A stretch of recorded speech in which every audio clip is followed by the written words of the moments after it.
আমাদের কোরবানির উদ্দেশ্য যদি হয় সমাজের মানুষের সামনে নিজের ইজ্জত রক্ষা করা, প্রতি বছর কোরবানি দেই, এবছর না দিলে মানুষ কি বলবে, বাচ্চারা কার মুখের দিকে চেয়ে থাকবে, আত্মীয় স্বজন, নতুন আত্মীয় স্বজন কি মনে করবে, এ সকল উদ্দেশ্য যদি আমাদের কোরবানির পেছনে কাজ করে, তাহলে সেই কোরবানি আল্লাহর কাছে মাকবুল বা গ্রহণযোগ্য কোনো কোরবানি হবে না। কোরবানি প্রসঙ্গে আল্লাহ রাব্বুল আলামিন বলেছেন, ইন্নামা ইয়াতাকাব্বালুল্লাহু মিনাল মুত্তাকিন। আল্লাহ তাআলা শুধুমাত্র মুত্তাকিদের ত্যাগ, তাদের উৎসর্গ, তাদের কোরবানি, তাদের স্যাক্রিফাইস, এটা আল্লাহ তাআলা কবুল করবেন। অতএব যাদের ভিতরে তাকওয়া নাই তাদেরটা আল্লাহ তাআলা গ্রহণ করবেন না, কবুল করবেন না। আমরা যে আয়াত পড়েছি সেই আয়াতও দেখেছি, আল্লাহ রাব্বুল আলামিন ইরশাদ করেছেন যে আমাদের কোরবানির রক্ত, আমাদের কোরবানির পশুর গোশত, এর কিছুই কি আল্লাহর কাছে যায়? কিছুই আল্লাহর কাছে যায় না। অন্য সব ইবাদত, আর্থিক ইবাদত, এটার ফিডব্যাক আমাদের কাছে আসে না সাধারণত। আমরা যখন দান সাদাকা করি, দান সাদাকা করলে ওইটা কি নিজে খাওয়া যায়? যখন দান করি, সাদাকা করি, তখন ওইটা আল্লাহর তরফ থেকে গরিবদেরকে দিয়ে দিতে হয়, নিজে খাওয়া যায় না। কোরবানি এমন একটা ইবাদত যে আমরা কোরবানি করার সময় বললাম বিসমিল্লাহি আল্লাহু আকবার, আল্লাহুম্মা লাকা মিনকা ওয়া লাক, আল্লাহ আপনার পক্ষ থেকে পেলাম এবং আপনার উদ্দেশ্যেই কোরবানি করলাম বলতেছি। তো আল্লাহর উদ্দেশ্যে দিয়ে দেওয়ার পর নিয়ম হলো আল্লাহর বান্দাদের মধ্যে গরিব যারা, দুঃখী যারা, তাদেরকে দিয়ে দিব। এটাই তো সাদাকার নিয়ম, দানের নিয়ম। কিন্তু কোরবানি এমন একটা ইবাদত যে ইবাদত আমি আল্লাহর উদ্দেশ্যে করলাম, আল্লাহকে খুশি করার জন্য জবে করলাম, কিন্তু গোশতটা আবার আল্লাহ আমাকে খাওয়ার অনুমতি দিয়েছেন। এটা অন্য ইবাদতে নাই। এখন এই ইবাদতে যদি গোশত খাওয়াটা মুখ্য হয়, গোশত আহরণ করা মুখ্য হয়, সমাজে মানুষের কাছে মুখ উজ্জ্বল করা মুখ্য হয়, আসল উদ্দেশ্য যদি হয় দুনিয়াবি বা পার্থিব বিষয় আশয়, আসল উদ্দেশ্য যদি হয় শো অফ করা, আসল উদ্দেশ্য যদি হয় মানুষকে দেখানো, আসল উদ্দেশ্য যদি হয় আত্মীয় স্বজনের কাছে মুখ রক্ষা করা, বাচ্চা কাচ্চা কার দিকে চেয়ে থাকবে, সেটা যদি উদ্দেশ্য হয়, তাহলে এটা ইবাদত হবে না। এজন্য কোরবানির আগে সর্বপ্রথম যে বিষয়টি খুব জরুরি সেটা হলো আমাদের উদ্দেশ্যগুলোকে একটু ঝালাই করে নেওয়া, আমাদের উদ্দেশ্যগুলোকে একটু রিচেক করে নেওয়া। আমরা কেন কোরবানি করব? আমাদের কোরবানির উদ্দেশ্যটা কি? যদি শুধুমাত্র আল্লাহর সন্তুষ্টি উদ্দেশ্য হয় আর সে উদ্দেশ্যে আমি কোরবানি করি, গোশত আমার মুখ্য না, তাহলে সেক্ষেত্রে একটা গরু আমি যে দামে কিনেছি, বাজার দর তার চাইতে আরো অনেক কম, তাহলে আমার আফসুস হওয়ার কথা না। কারণ আল্লাহ তাআলা সওয়াব দেওয়ার সময় গোশত কয় কেজি হয়েছে সেই হিসাবে দিবেন, নাকি আমি কি পরিমাণ টাকা আল্লাহর রাহে খরচ করলাম সেই পরিমাণ দিবেন? আমার খরচ করা টাকা আল্লাহর উদ্দেশ্যে যদি এটা নিয়োগ করে থাকে, তাহলে 1 লক্ষ টাকার গরু আপনি কোরবানি দিচ্ছেন, নিয়ত যদি সহি হয়, বিশুদ্ধ হয়, দুনিয়াবি কোনো ধান্দা যদি না থাকে, তাহলে আল্লাহ তাআলা সওয়াব কি 1 লক্ষ টাকার দিবেন, নাকি ওই গরুটার দাম বাজারে 80,000, আপনি কিনছেন 1 লাখ, তাহলে আল্লাহ বলবেন না তুমি কেন বেশি দিয়ে কিনছো, ওইটার দায়িত্ব তোমার, আমি 80,000-এর সওয়াব দেব? এমন হবে? কিন্তু তারপরেও আমরা কোরবানির পশু কেনার পর দেখা যায় ওইটা নিয়ে আমাদের অনেকের হেজিটেশন থাকে, আফসোস থাকে। হ্যাঁ, সন্দেহাতীত ভাবে আপনি মার্কেটে যে গরুর বাজারে যে মূলামূলি করে উপযুক্ত ন্যায্য মূল্যে আপনি কিনবেন, অতিরিক্ত দাম কোনো যৌক্তিক কারণ ছাড়া আপনি কসাইকে বা গরু বিক্রেতাকে কেন দিবেন? সেটা দেওয়ার কোনো যুক্তি নাই। আপনি অবশ্যই মূলামূলি করে ন্যায্য মূল্যে কেনার চেষ্টা করবেন, কিন্তু কেনার পর এর দাম কত হইলো না হইলো, গোশত কয় কেজি হলো, পার কেজি কত পড়লো, তাতে লস হলো না লাভ হলো, এগুলা সবগুলো প্রমাণ করে যে কোরবানির উদ্দেশ্যে ভেজাল আছে। ভাইরা আমার, আমরা কোরবানি সাধারণত বেশিরভাগ মানুষ গরু দিতে পছন্দ করি। এর অনেক কারণ আছে অবশ্য। আমাদের দেশে ছাগল উৎপাদন হয় খুব কম, নানা কারণে ছাগল উৎপাদনের জন্য আমাদের এই দেশ, পৃথিবীর অনেক দেশে ছাগল অনেক বেশি উৎপাদন করা যায়। বৃষ্টি বাদল এবং ঝড় তুফানের দেশে ছাগল উৎপাদন করা নানা কারণে কঠিন, যার কারণে গরু উৎপাদন বেশি হয়, আমরা গরু কোরবানি বেশি করি। এটা দোষের কিছু না, বরং এটা স্বাভাবিক। কিন্তু আমাদের অনেকের হয়তো গরু কোরবানি করার মতো সাধ্য নেই, ছাগল কোরবানি করার সাধ্য আছে। তারপরও দেখা যায় হাওলাত বরাত করে হলেও গরু কোরবানি দেই। কেন? কারণ ছাগল কোরবানি দিলে আশেপাশে মানুষ কি বলবে? এরকম জিনিস আমাদের মধ্যে আছে না নেই? যে এত বড় লোক মানুষ, এতদিন তো জানতাম পয়সা কড়ি আছে, উনি আবার ছাগল কোরবানি দিল, তাহলে চোখ মুখ মানুষের সামনে কেমনে দেখাবে? ভাইরা আমার, তো মানুষের কাছে কি বলবো, মানুষ কি বলবে, এই চিন্তা করে যদি গরুর জায়গায়, ছাগলের জায়গায় আপনি গরু দেন, হাওলাত করিও দেন, তাতে আপনার এই কোরবানির দ্বারা সওয়াব হবে না। ভাইরা আমার, সবচেয়ে বেশি নিয়তের মধ্যে ভেজাল থাকে যেই ইবাদতে, তার নাম কোরবানি। অন্য কোনো ইবাদতে নিয়তের মধ্যে ভেজাল এত বেশি থাকে না, কোরবানিদের মধ্যে নিয়তের ভেজাল যত বেশি থাকে। কারণ কি? কারণ হলো ওই যে কোরবানি করার পর এটার ফিডব্যাক, এটার উপকারিতা, গোশতগুলো, এগুলো সব নিজেই ভোগ করে মানুষ, আপনার কাছে আবার ফিরে আসে। এই জন্য নিয়তের মধ্যে ভেজালের সম্ভাবনা অনেক বেশি থাকে। ভাইরা আমার, আমাদের প্রিয় নবী সাল্লাল্লাহু আলাইহি সাল্লাম তিনি কিন্তু গরু কিংবা ওঁট দিয়ে কোরবানি দেন নাই। এর মানে এইটা না যে গরু বা ওঁট দিয়ে কোরবানি দিলে সওয়াব কম হবে, এটা না। উদ্দেশ্য হলো যে ছাগল, দুম্বা, ভেড়া এরকম ছোট পশু দিয়ে কোরবানি তিনি দিয়েছেন, সাহাবা একরাম অনেকে দিয়েছেন। এখনকার মিডল ইস্টের মানুষ শতকরা বোধ হয় 90-95 জন মানুষ হবে, বা আরো বেশি সংখ্যক মানুষ হবে, প্রায় সবাই, তারা কিন্তু ছাগল, দুম্বা বা ভেড়া এই ছোট পশু দিয়ে কোরবানি দেয়। আমাদের দেশে আমরা বড় পশু অর্থাৎ গরু দিয়ে কোরবানি দেই, সেটার যৌক্তিক কারণ আছে। আমি বলেছি যে আমাদের দেশে গরু উৎপাদন করা যত সহজ হয়, ছাগল উৎপাদন করা এত সহজ হয় না। নানা কারণে ছাগলের চাইতে গরুর উৎপাদন বেশি হয়, সেই হিসাবে আমরা করি, ঠিক আছে। কিন্তু যদি উদ্দেশ্য হয় বড় পশু কোরবানি করে আমি বড় কোরবানি দাতা জাহির করব নিজেকে, তাহলে এর মাধ্যমে সওয়াব হওয়া তো দূরের কথা, মানুষ দেখানো ইবাদত করার কারণে শিরকে আসগরের গুনাহ হওয়ার আশঙ্কা আছে। আমার কথা কি বুঝাইতে পারছি?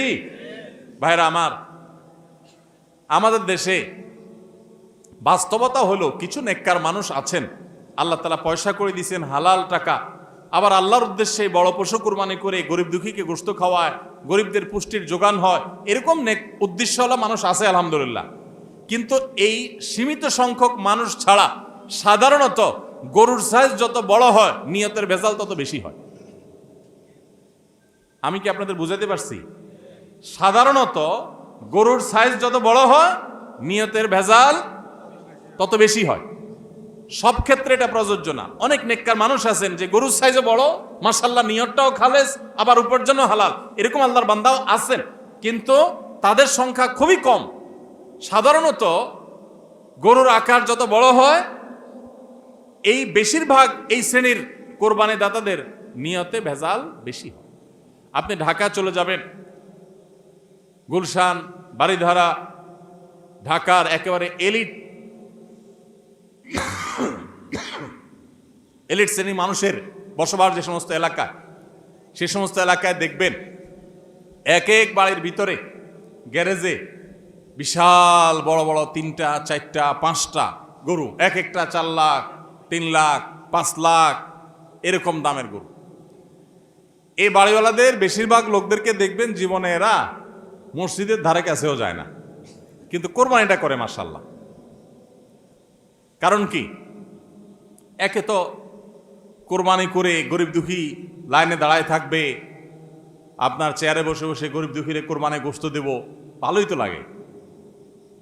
একটা বাকাওয়াতি জাহির হয়, দানবীর সেটা জাহির করা যায়, উৎসব হয়, আনন্দ হয়। আমি আগে বলেছি কোরবানি এটা উৎসব, কোরবানি একটা ইবাদত, এটা ইসলাম এবং মুসলমানদের সংস্কৃতি, সন্দেহ নেই। কিন্তু সব কিছুর উপরে ইবাদতের মানসিকতা প্রাধান্য থাকতে হবে। কারণ ইব্রাহিম আলাইহিস সালাম যে কোরবানি করেছিলেন সেই কোরবানি মূলত আল্লাহর নির্দেশ পালনার্থে করেছিলেন। তিনি মূলত আল্লাহর কাছে প্রমাণ করেছেন বা আল্লাহর কাছে প্রকাশ করেছেন যে আল্লাহ যত আদেশ করেন, যত নিষেধ করেন সব তিনি মানবেন। এমনকি নিজের সন্তানকে কোরবানি করার নির্দেশ আল্লাহ করার পর সেটাও মানতে তিনি প্রস্তুত হয়েছেন। আল্লাহ সন্তান কোরবানি হইতে দেন নাই, কিন্তু তিনি পরীক্ষায় পাশ করে ফেলেছেন। এই কোরবানি আমাদেরকে শিক্ষা দেয় আল্লাহর আদেশ নিষেধ আমার যুক্তিতে ধরুক আর না ধরুক, আমার বুঝে খাটুক বা না খাটুক, আমার পক্ষে যাক আর বিপক্ষে যাক, আমার ভালো লাগুক আর না লাগুক, সর্বাবস্থা আমি আল্লাহর আদেশ নিষেধ মেনে চলবো। এটাই হলো কোরবানির প্রধান শিক্ষা। আল্লাহ তাআলা আমাদের সবাইকে সেই শিক্ষা মাথায় রেখে শুধুমাত্র আল্লাহকে খুশি করার উদ্দেশ্যে কোরবানি করার তৌফিক দান করুন। মেয়ে বিয়ে দিয়েছেন, বা ছেলে বিয়ে করাইছেন, ব্যয়ের বাড়ি থেকে মেহমান আসবে, ব্যয়েরা জিজ্ঞেস করবে ব্যয় কি কোরবানি দিচ্ছেন, একটা ব্যাপার সেপার আছে। তখন যদি বলেন যে ব্যয় সাহেব এবার টাকা পয়সা হাতে নাই, সেজন্য এবার কোরবানি দিব না, তাহলে মুখ থাকে? এই জন্য একটা কোরবানি দেওয়া লাগে। এই কোরবানি কি ব্যয় হিসাবের জন্য হলো না আল্লাহর জন্য হলো?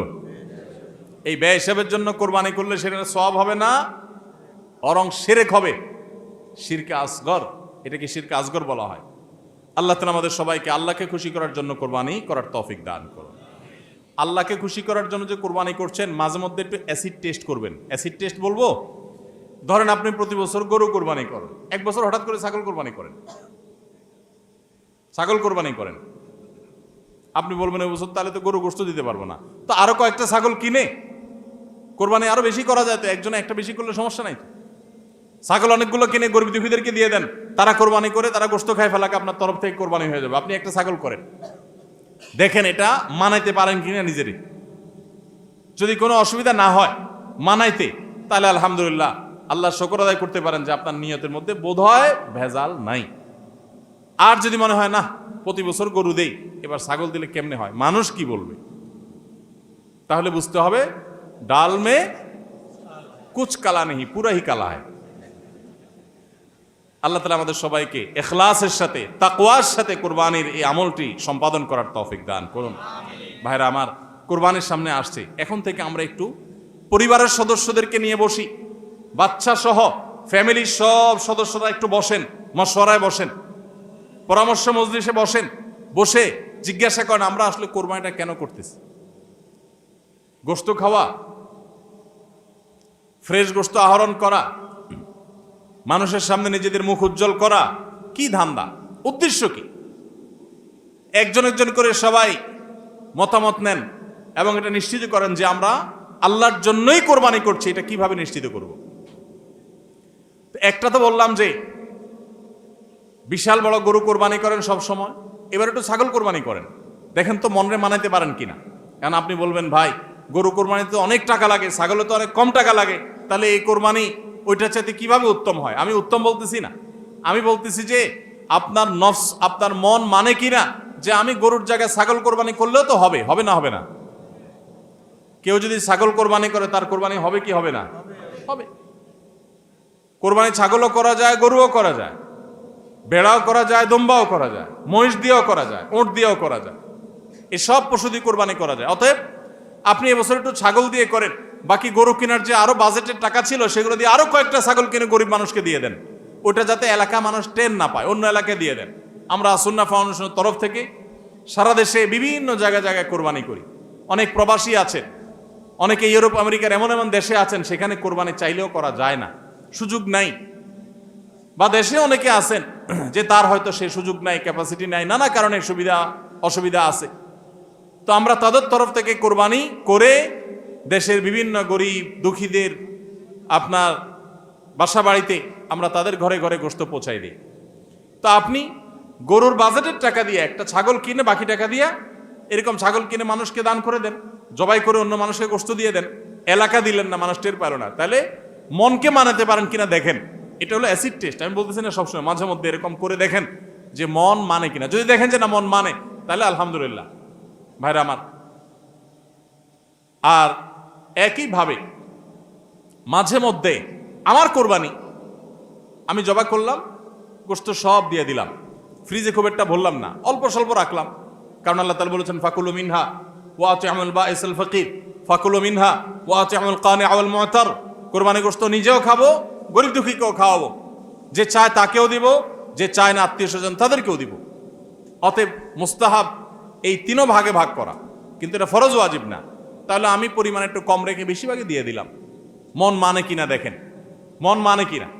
অনেকে আছেন লামসাম সামান্য একটু দিয়া আর সব ফ্রিজে ঠেলতে ঠেলতে ফ্রিজের দরজাই লাগে না,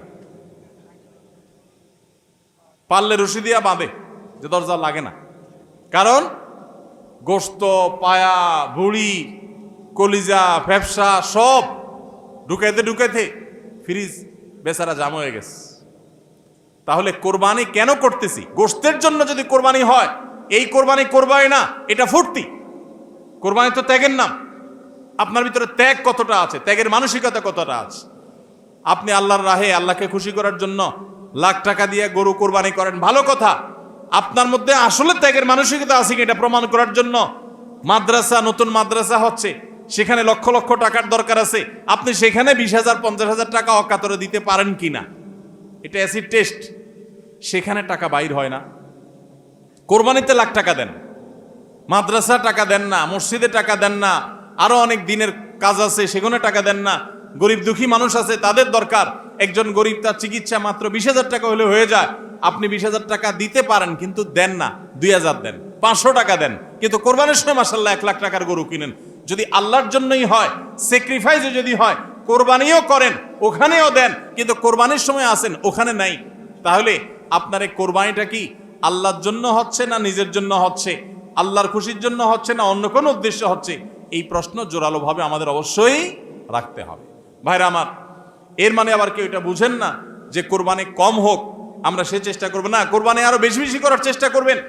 কোরবানি যত বেশি হবে তত আমাদের সব দিক থেকে লাভ। যারা কোরবানি বিদ্বেষী, সেকুলার, বিশেষ করে এক শ্রেণীর মুসলিম বিদ্বেষী নাস্তিক আছে, কোরবানির মৌসুম আসলেই দেখবেন এদের পাখা গজায়। এরা দেখবেন গরুর প্রতি মায়া এত বেশি, এত দরদ, তারা বলে আরে এতগুলো গরু জবাই করে ফেলা হবে, এই গরুগুলোর ভিতরে প্রাণ আছে, কত নির্মমতা। এরকম দেখবেন এরা এখন থেকে, এই কয়দিন পর থেকে দেখবেন সোশ্যাল মিডিয়াতে, ফেসবুকে তাদের এই সমস্ত জিগি শুরু হয়ে যাবে, আছে না নাই? এরা আবার সকাল বিকাল বিফ ছাড়া, মাটন ছাড়া, অর্থাৎ গরু গোশত আর খাসি গোশত ছাড়া, মুরগির গোশত ছাড়া তাদের নাস্তাও চলে না। তাদের নাস্তায় থাকে হলো আপনার চিকেন স্যান্ডউইচ, তাদের দুপুরে থাকে হলো বিফ কারি, তাদের রাতে থাকে হলো গরুর কালাবুনা অথবা মাটন, ডাল খাসি। 3 বেলা গোশত ছাড়া চলে না। কিন্তু মুসলমানদের কোরবানি আসলে তাদের কি হয়? অ্যালার্জি ছাড়া চুলকানি শুরু হয়, আছে না নাই? এই জন্য এদের প্রতিবাদে কোরবানি আরো বেশি করে করবেন, কিন্তু সেটা আল্লাহকে খুশি করার জন্য যেন হয়। কারে খুশি করার জন্য হবে? আল্লাহকে খুশি করার জন্য। ভাইরা আমার, কোরবানি যত বেশি হবে আমাদের যেরকম সওয়াব হবে, আমাদের দেশের অর্থনীতিতে অনেক বেশি কল্যাণ বয়ে আনবে এই কোরবানি। কিভাবে সেটা? প্রতি বছর কোরবানিতে যে লক্ষ লক্ষ গরু ছাগল জবে হয়, এই লক্ষ লক্ষ গরু ছাগল এগুলো তো আসমান থেকে নাজিল হয় না, জমিন ফেড়ে বের হয় না। এক সময় ইন্ডিয়ান গরুর উপরে আমাদের দেশ নির্ভর ছিল।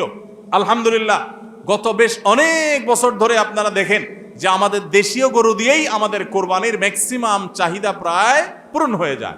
ইন্ডিয়ান গরুর উপরে এখন আর আমাদের কোরবানি নির্ভর নয়।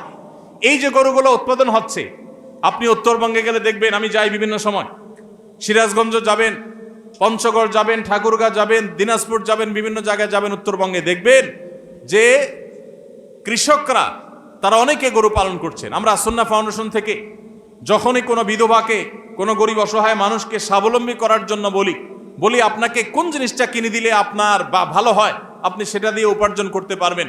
বেশিরভাগ বিধবারা, বেশিরভাগ অসহায় মানুষেরা তারা বলে একটা গরুর বাছুর কিনে দেন, একজোড়া ছাগল কিনে দেন, তাহলে এগুলো আমি সারা বছর বড় করব। এগুলো বড় করতে আমার কোনো ঝামেলা নাই। দোকানদারি করা অনেক ঝামেলার কাজ, চ্যালেঞ্জের কাজ, বাকি চলে যায়, টাকা তোলা যায় না, এগুলো সহজ। এই বাছুরটাকে আমি ঘাস খাওয়ায় বড় করব। কোরবানি মৌসুম আসলে এই 20,000 30,000 টাকা দিয়ে কিনা বাছুরটা আমি 70,000 80,000 টাকা বিক্রি করব, ডাবল হয়ে যাবে, আমার লাভ হবে। তাদের জন্য এটা সহজ। তো কোরবানির এই ইবাদতটা মুসলমানরা যেটা করেন এদেশে, এটার মাধ্যমে এদেশের আর্থ সামাজিক উন্নতি হয়। লক্ষ লক্ষ হাজার হাজার কৃষকের, পশুপালনকারীদের তাদের উপার্জনের মাধ্যম হয়। কোটি কোটি টাকা, মিলিয়ন মিলিয়ন টাকার ডিলিংস হয়, লেনদেন হয়, যেটা জাতীয় অর্থনীতির চাকা এটাকে ঘোরাতে সাহায্য করে। কোরবানির এই ইবাদত এটা আমাদের অনেক গরিব অভাবী মানুষের পুষ্টির যোগান দেয়। আপনারা জানেন অনেক গরিব মানুষ আছেন কোরবানির মৌসুমে মন ভরে একটু গোশত খাইতে পারেন, সারা বছর গোশতের দাম এত বেশি, তো বেচারারা কিনে খেতে পারেন না। তাহলে কোরবানির এই গোশত, কোরবানির এই উৎসব, এই ইবাদত, এটার মাধ্যমে পশুপালনকারীদের উপার্জনের মাধ্যম হয়। সারা বছর যারা অপেক্ষা করে কোরবানির সময় পশু জবাই করে, পশু বিক্রি করে আবার তারা পশুপালন করবে, এর মাধ্যমে তাদের আর্থিক যে অনটন আছে এটা দূর হয়, তাদের উপার্জনের মাধ্যম হয়। আবার গরিব অভাবী মানুষ যারা আছে, যারা পুষ্টির অভাবে থাকে, পুষ্টিহীনতায় থাকে, তাদের আমিষের অভাব থাকে, তাদের খাদ্যের মধ্যে আমিষ পরিমাণ মতো থাকে না, সেই লোকগুলোর এই কোরবানি উপলক্ষে এক একজন 2 কেজি 4 কেজি 5 কেজি গোশত পাইলে কয়েকদিন ধরে তারা আমিষ খেতে পারে, তাদের পুষ্টির যোগান হয়। ভাইরা আমার, এর মাধ্যমে লক্ষ লক্ষ কোটি কোটি টাকা লেনদেন হওয়ার কারণে দেশের অর্থনীতির চাকা সচল হয়। নানা দিক থেকে এর পার্থিব উপকারিতা আছে। যারা কোরবানির বিরোধিতা করে ওরা বসে বসে ওই মাটন কারি, ওই বসে বসে আপনার বিফ, বসে বসে চিকেন স্যান্ডউইচ এবং বসে বসে তারা বার্গার খাওয়া ছাড়া আর কোনো কাজ তাদের নাই। এদেশের অর্থনৈতিক উন্নয়নের পিছনে তাদের কোনো ভূমিকা নাই। প্রবাসের যে রেমিটেন্স এদেশে আছে, যত রেমিটেন্স আসে, যেটি আমাদের দেশের অর্থনীতির চাকাকে সবচেয়ে বেশি সচল রাখে, গার্মেন্টস শিল্প একটা চাকা আর রেমিটেন্স আরেকটা চাকা, এই 2টা চাকা আমাদের দেশের অর্থনীতিকে মূলত সচল রাখে। সবচেয়ে বেশি বৈদেশিক মুদ্রা আমরা কামাই এই 2টা মাধ্যমে। ভাইরা আমার, আপনারা নিশ্চয়ই জানেন, চাঁদপুর এলাকার মানুষ আপনারা, এই চাঁদপুরে প্রায় প্রতিটা ঘরে ঘরে বিদেশি আছে না নাই? প্রত্যেকটা ঘরে ঘরে প্রায় অনেক প্রবাসী ভাইরা আছেন। এই প্রবাসী ভাইরা যারা আছেন, যাদের টাকায় এ দেশের অর্থনীতির চাকা চলে, তারা ম্যাক্সিমাম মিডল ইস্ট প্রবাসী বা মালয়েশিয়ান প্রবাসী, ম্যাক্সিমাম তারা মুসলিম কান্ট্রিগুলোতে শ্রম দিতে গেছেন এবং তাদের ঘাম ঝরানো টাকা দিয়ে এদেশ সচল হয়। আর এই দেশের আইন, এদেশের নিয়ম, এদেশের সংবিধান, এদেশের সবকিছুর ক্ষেত্রে সবচেয়ে বেশি পোদ্দারি করে হলো ইসলাম বিদ্বেষীরা, আর টাকাটা আনে সবচেয়ে বেশি ইসলামিস্টরা।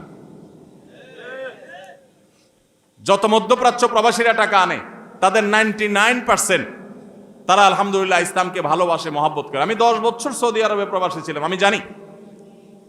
আমি মিডল ইস্টের বিভিন্ন দেশ ঘুরে ঘুরে প্রবাসীদের ব্যক্তিগত জীবন, তাদের চিন্তা দর্শন, এগুলোকে কাছে থেকে দেখার সুযোগ আমার হয়েছে। প্রবাসীদের যে টাকা এদেশের অর্থনীতির চাকা সবচেয়ে বেশি সচল থাকে। আমি ইউরোপ আমেরিকায় থাকা প্রবাসী ভাইদের প্রতি শ্রদ্ধা রেখে বলছি, তাদের মধ্যে অনেকে আছেন যারা দেশকে ভালোবাসেন, কিন্তু ম্যাক্সিমামের অবস্থা হলো যে তারা যদি ওই সমস্ত দেশে একবার যেতে পারে, তাহলে দেশের জমি জমা, বাড়ি গাড়ি যা আছে এগুলা বিক্রি করে ডলার করে হুন্ডির মাধ্যমে নিয়ে যায়। দেশে তার একটা বাড়ি কেনা লাগবে, কারণ সে সেখানকার নাগরিক হয়ে যায়। আর মিডল ইস্টে যারা যায় তারা নাগরিক হইতে পারে না, এই জন্য ওখান থেকে 1 রিয়াল 1 দিরহাম পারলে ওইটা বাঁচিয়ে দেশে পাঠায়। ঠিক না ভাই? ঠিক। অতএব কোরবানির উৎসবের মাধ্যমে দেশের অর্থনীতির চাকা সচল হয়, প্রবাসীদের কষ্টার্জিত আয়ের মাধ্যমে দেশের অর্থনীতির চাকা সচল হয়। এদেশের অর্থনীতির চাকা সচল হওয়ার পেছনে সবচেয়ে বেশি ভূমিকা যাদের, তাদের বিরুদ্ধাচরণকারী যাদের কোনো ভূমিকা নাই, বসে বসে বার্গার খাওয়া ছাড়া, চিকেন আর বিফ কাট আপনার মাটন খাওয়া ছাড়া যাদের আর কোনো কাজ নাই, এরাই কোরবানি আসলে গরুর জন্য মায়া কান্না শুরু করে। এজন্য এদের প্রতিবাদে আরো বেশি বেশি করে কোরবানি করবেন। আপনাদেরকে কোরবানি কম করতে বলি নাই, কিন্তু কোরবানির উদ্দেশ্য যেন হয় আল্লাহকে শুধু খুশি করা, সেটা নিশ্চিত করতে হবে। সবাই চেষ্টা করবো তো ইনশাআল্লাহ? আল্লাহ আমাদের সবাইকে আল্লাহর উদ্দেশ্যে কোরবানি করার তৌফিক দান করুন। তাহলে কোরবানি আসার আগে আগে নিজেকে নিজে জিজ্ঞাসা করবেন, পরিবারের সদস্যরা বসে নিজেদের মধ্যে পর্যালোচনা করবেন যে আমরা কোরবানিটা কেন করছি, আমাদের উদ্দেশ্যটা কি। আমাদের উদ্দেশ্য হবে আল্লাহর নির্দেশ পালনার্থে আমি আমার অর্থ করি, এটা ব্যয় করলাম। একটা পশু কিনলাম, ঈদের আগের রাতে কিনবেন না, পারলে 2-4 দিন আগে কিনবেন। যত বেশি আগে কিনতে পারেন তত ভালো। কিনলে ওই পশুটাকে আপনি নিজে হাতে খাওয়াবেন, গোসল করাবেন, ওইটাকে প্রতিপালন করবেন, ওটার মধ্যে একটা মায়া হবে। এরপরে সেই পশু যখন জবে হবে নিজের কাছে একটু খারাপ লাগবে, এটা এক ধরনের স্যাক্রিফাইস। ফজর নামাজ যখন পড়বো মনে চায় না, তারপরে কষ্ট করে উঠে পড়বো, এটা স্যাক্রিফাইস। তো কোরবানির এই ইবাদত আমাদেরকে স্যাক্রিফাইস এবং ত্যাগ শিখায়। আল্লাহকে সন্তুষ্ট করার জন্য আমরা যেই কোনো ধরনের স্যাক্রিফাইস করার চেষ্টা করব। আল্লাহ আমাদের সবাইকে তৌফিক দান করুন। ভাইরা আমার, আমাদের কোরবানি যেন অর্থবহ হয়, বিশুদ্ধ হয়, এবং আমাদের কোরবানি যেন ত্রুটি মুক্ত হয়, এই ইবাদতের সওয়াব যেন আমরা আল্লাহর কাছে লাভ করি।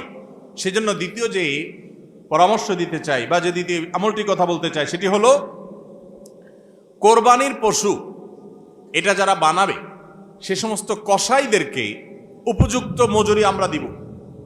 তাতে কোনো কার্পণ্য করব না। কিন্তু কোরবানির পশুর কোনো গোশত মজুরি হিসাবে দেওয়া যাবে না। কোরবানির পশুর গোশত যদি মজুরি হিসাবে দেন তাহলে সেটা জায়েজ হবে না, আপনার কোরবানি হবে না।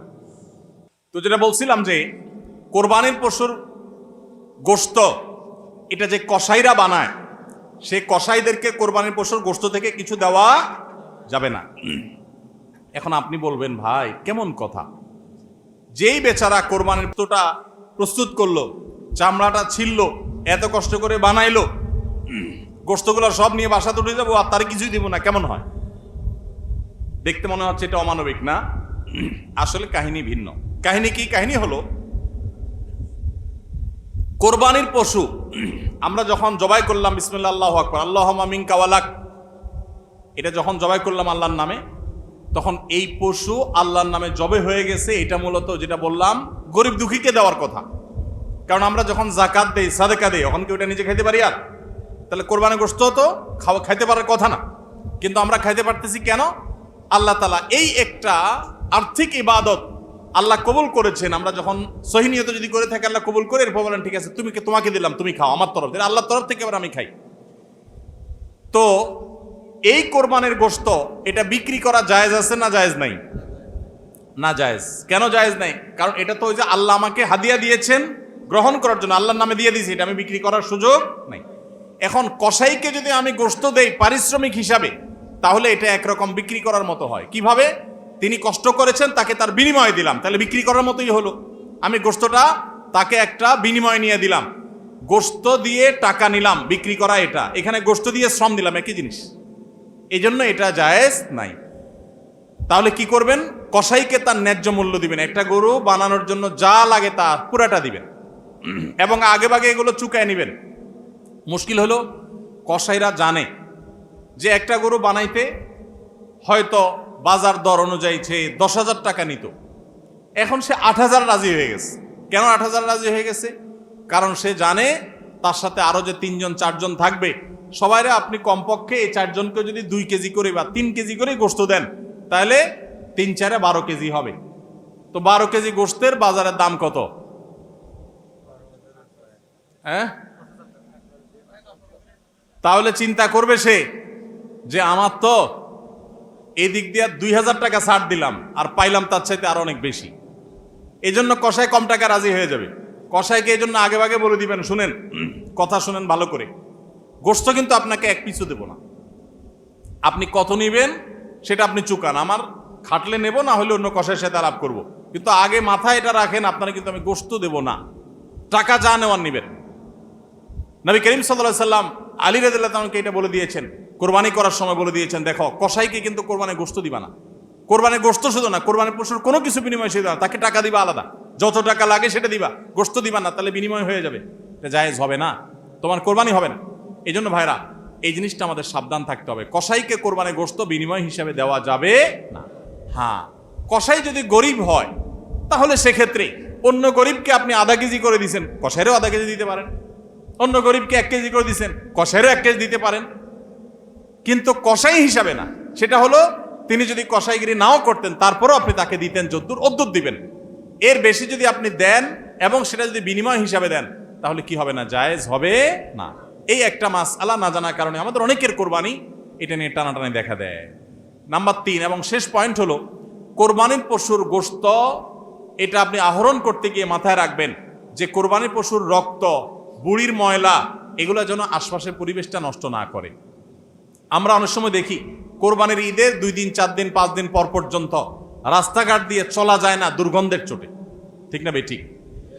এবং কোরবানির মৌসুমে প্রায় বিভিন্ন বছরে দেখি আমরা বন্যা হয়, এই ময়লাগুলো পানির সাথে বিভিন্ন জায়গায় ছড়ায় পড়ে। বিশেষ করে আমাদের বাইরে আশেপাশে রাস্তাঘাট দিয়ে পথচারীরা যখন চলে, আপনার কোরবানির পশুর দুর্গন্ধ, এটার ময়লা, রক্ত, এগুলো যদি আশপাশে পরিবেশ নষ্ট করে, মানুষের নাক ধরে, মানুষ অসুস্থ হয়, নানা রকমের রোগ তৈরি হয়, এখান থেকে নানা রকম রোগবালাই ছড়ায় এবং মানুষের কষ্টের কারণ হয়, তাহলে কোরবানি দিয়ে আপনি সওয়াবের পরিবর্তে গুনাহ হওয়ার আশঙ্কা আছে। এই জন্য নিজ দায়িত্বে আমার পশুর কোরবানির রক্ত গর্ত করে এমনভাবে কোরবানি করব যে সব গর্তে চলে যাবে এবং মাটি চাপা দিয়ে দিব এবং পানি দিয়ে এমনভাবে পরিষ্কার করে দিব ব্লিচিং পাউডার ইত্যাদি দিয়ে এমনভাবে পরিষ্কার করব যাতে করে আশপাশে কোনো মানুষের কষ্ট না হয়। অনেকে আছেন কোরবানির বুড়ি ময়লাগুলা যেখানে সেখানে ফেলে দিয়ে রাস্তার পাশে উনি বুড়িটা নিয়ে চলে গেছেন। এটা কোনো ভালো মুসলমানের কাজ না, এটা ফাসেক মানুষের কাজ। নবী করিম সাল্লাল্লাহু আলাইহি সাল্লাম ঈমানের শাখা বলতে গিয়ে বলেছেন ইমাতাতুল আযা আনিত তারিক, ঈমানের একটা শাখা হলো রাস্তায় এমন কিছু যদি কেউ কষ্ট ফেলে রাখে যেটাতে আরেকজনের কষ্ট হয়, সেটা আপনি আরেকজন ফেললে আপনি সরাই দিবেন, এটা হলো ঈমানের দাবি। আর আপনি নিজে যদি ফালান সেই জিনিসটা, যে জিনিসটা মানুষের কষ্ট হয়, তাহলে এটা তো কুফরির অঙ্গ হবে। কথা কি বুঝাইতে পারছি? আমরা অনেকে কোরবানি করি কিন্তু এই জিনিসগুলো খেয়াল করি না যে আমার কোরবানিটাকে অনর্থক করে দিতে পারে, অর্থহীন করে দিতে পারে, সওয়াবের পরিবর্তে গুনাহ হতে পারে। এজন্য কোরবানির পশুর রক্ত, ময়লা, বুড়ির ময়লা, এই সবগুলোকে আমরা নিজ দায়িত্বে একেবারে পরিষ্কার করে রাখবো। মনে থাকবে তো ইনশাআল্লাহ?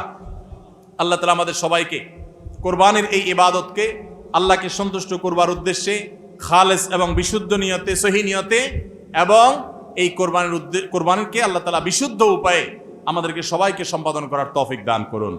আমাদের কোরবানির পশুর রক্ত বা পশুর কোনো কিছু দুর্গন্ধ বা কোনো কিছু, কোনো ময়লা যেন পরিবেশকে দূষিত না করে, মানুষের কষ্টের যেন কারণ না হয়। আল্লাহ তাআলা আমাদের সবাইকে সে বিষয়গুলোকে মেনে চলার তৌফিক দান করুন। কে কত ভালো কোরবানি করলেন, কে কত ভালো মুসলমান, দায়িত্বশীল মুসলমান, এটা বোঝা যাবে কোরবানির পর পশু যেখানে কোরবানি করেছেন আশেপাশে কোনো জায়গায় কতটা পরিষ্কার আছে না আছে, এটার উপরে। এটা হলো মিটার, এটা দিয়ে মাপা যাবে যে আপনি মুসলমান, ইসলাম কতটা বুঝছেন। শুধুমাত্র জবাই করলেন আর গোশত খাইলেন ইবাদত হয়ে গেল, এত সোজা না। আল মুসলিমু মান সালিম আল মুসলিমুনা মিন লিসানিহি ওয়া ইয়াদিহি, যার হাত মুখ দ্বারা অন্য মুসলমান নিরাপদ থাকে সেই মুসলমান। আপনার জবাই করা পশুর রক্ত, এটার গন্ধ কয়দিন পরে ছড়াচ্ছে, শুকায় রক্ত গন্ধ বাইর হয়েছে, ময়লা আছে সেগুলো গন্ধ বাইর হয়েছে, তা অন্য মানুষের কষ্ট হচ্ছে, আপনি মুসলমান হতে পারলেন না, আপনার এটা ইবাদত হলো না। এই জন্য এই একটা বিষয় মনে হতে পারে ছোট্ট বিষয়, এই ছোট্ট বিষয়টাই কিন্তু আমাদের ইবাদতকে নষ্ট করে দিতে পারে। আমরা সবাই খেয়াল করবো তো ইনশাআল্লাহ। আল্লাহ তাআলা আমাদের সবাইকে আমল করার তৌফিক দান করুন। জাযাকুমুল্লাহ খাইর।